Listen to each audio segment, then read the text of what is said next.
Yuning Dapita. Sa Kyongcho pala to. Medyo may kalayuan pero maganda naman yung lugar. Nakakatanggal stress. Char, stress agad. Ayan, nandito na kami. Kailangan mo palang maaga pumunta dyan guys kasi para makakuha ka ng magandang pwesto at pakadaling tao na yun. Diba? Bago ka kumuha ng pwesto, bayad ka muna. Kailangan may ticket ka. O diba? Napakasimple niya siya guys. Mura lang. Importante dyan mag-enjoy yung mga anak natin. 저거 안에 있잖아.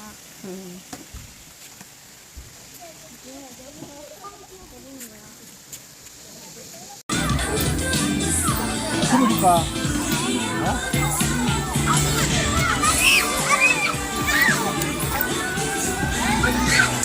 그래서 내가 배운 거야.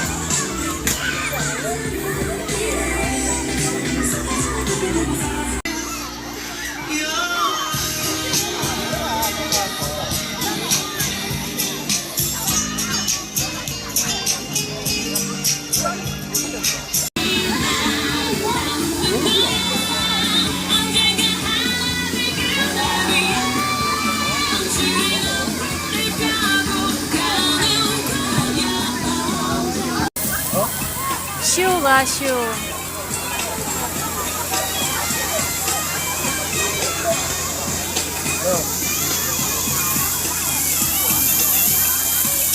Nilalamig ang bata.